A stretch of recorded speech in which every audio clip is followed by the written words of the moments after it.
Good morning बच्चों। यहाँ पे हमें 3 पेन दिए गए हैं।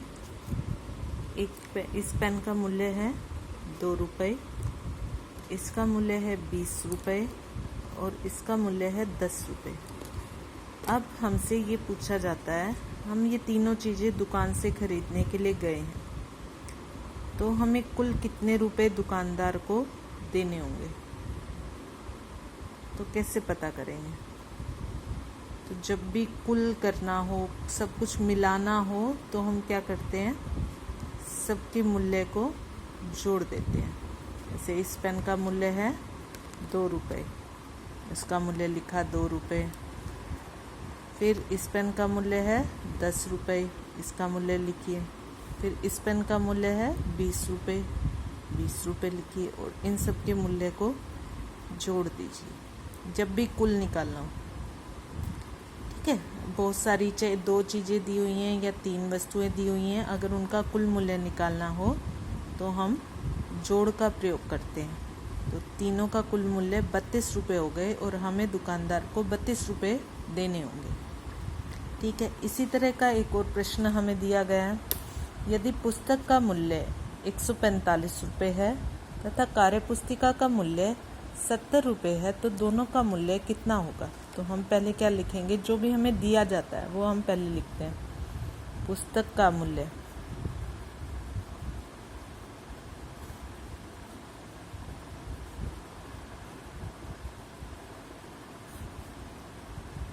₹145। फिर कार्यपुस्तिका का मूल्य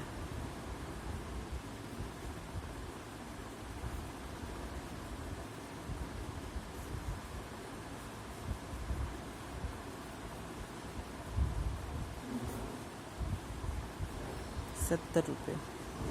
अब हमें इनका कुल मूल्य चाहिए, तो जो भी हमें चाहिए वो हम लिखेंगे कुल मूल्य और इनको जोड़ देंगे।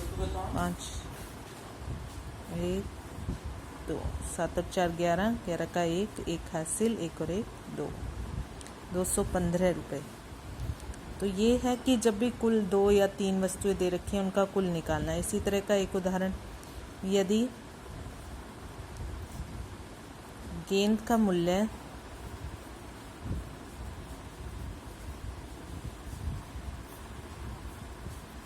45 रुपये है तथा बैट का मूल्य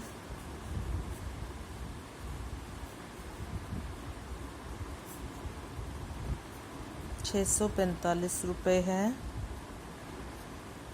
तो दोनों का कुल मूल्य कितना होगा?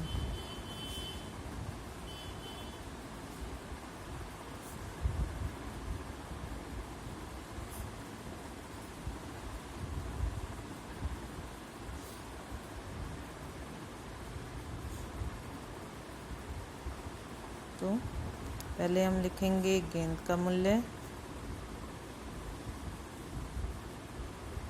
जो भी पहले दिया गया है उससे पहले लिखिए 45 रुपये। फिर दिया गया तथा बैट का मूल्य कितना है 645, बैट का मूल्य